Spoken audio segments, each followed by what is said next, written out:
Hello everyone. ये मैंने central budget और यूपी बजट के बीच में एक कंपैरेटिव चार्ट ड्रॉ करने का कोशिश किया है। तो ये कुछ पॉइंट्स है, अगर आप इनको मेमोराइज़ करते हो तो चांसेस हैं कि इस यूपी स्टेट पीसीएस या अदर स्टेट एग्ज़ाम्स में भी जो यूपी के ही हैं उनमें 2 या 3 एमसीक्यू आपके सही हो सकते हैं बजट से रिलेटेड।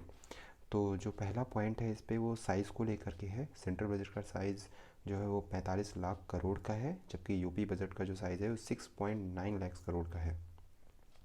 टोटल रिसीट्स जो हैं वो सेंट्रल बजट में 27.16 लाख करोड़ की हैं, जबकि यूपी बजट में 6.83 लाख करोड़ की हैं।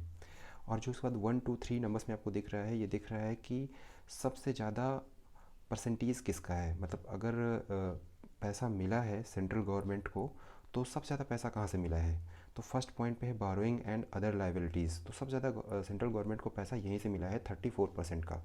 सेकंड नंबर पे है GST, goods and service tax से 17% मिला है सेंट्रल गवर्नमेंट को। और थर्ड पे है कारपोरेट टैक्स। ये तीनों पॉइंट्स याद करने रिमेंबर है, इनको आप नंबर से याद रखिए कि सबसे ज़्यादा किसका है, फिर किसका है, फिर किसका है। परसेंटेज याद करना उतना इंपॉर्टेंट नहीं है। ऐसे ही यूपी गवर्नमेंट में है कि जो सबसे ज़्यादा यूपी गवर्नमेंट को पैसा मिलता है वो अपने खुद के टैक्स से मिलता है, स्टेट्स ऑन टैक्स रेवेन्यू, जो 38.8% है। उसके बाद state share in central tax जो कि 27% है। और जो ग्रांट्स एंड एड्स मिलते हैं सेंटर से वो 40.9% है। सेकेंड पॉइंट जो टोटल एक्सपेंडिचर का है वो भी सेम है। आपको पता होगा कि जो टोटल एक्सपेंडिचर है उसी को ही सेंट्रल बजट, उसी को ही साइज़ ऑफ बजट भी कहते हैं। तो जो सेंट्रल गवर्नमेंट का बजट है उसमें 45.03 लाख करोड़ का है और यूपी में 6.90 लाख करोड़ का है।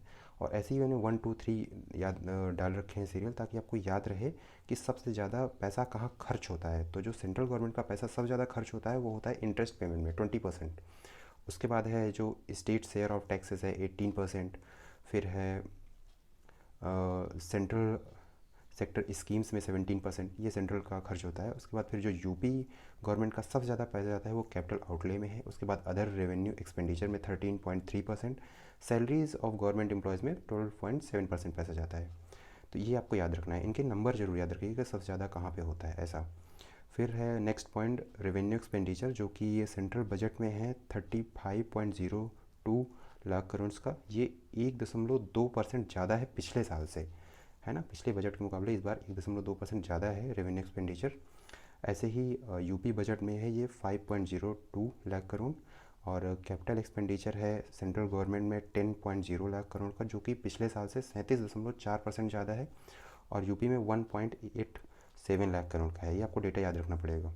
फिजिकल डेफिसिट और रेवेन्यू डेफिसिट ये दोनों बहुत इंपॉर्टेंट हैं। जो इस बार टारगेट रखा गया है फिजिकल डेफिसिट का सेंट्रल गवर्नमेंट में, सेंट्रल बजट में, वो 5.9% ऑफ जीडीपी है।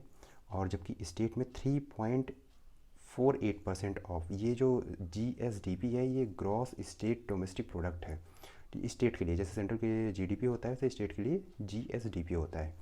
ठीक है, तो इसका मैंने फिगर भी लिखा हुआ है कि 84,883 करोड़। अगेन जो रेवेन्यू डेफिसिट है वो उसका टारगेट 2.9% रखा गया है जीडीपी का सेंट्रल यूनियन बजट में। और जो यूपी का बजट है इस पर कोई डेफिसिट नहीं है, इस पर सरप्लस है। उसका टारगेट रखा गया है 68,511 करोड़ का। ठीक है। और एक जो लास्ट में पॉइंट है वो है कि डिसइन्वेस्टमेंट टारगेट भी रखा गया है, आपको पता है यूनियन बजट में, वो है 51,000 करोड़ का। तो ये इतने पॉइंट्स हैं जो आपको मदद करेंगे। आप इसका स्क्रीनशॉट भी ले सकते हैं। तो ये आपको 2 3 बार आप इसको देखेंगे तो ये आपको मेमोराइज़ हो जाएगा। Thank you.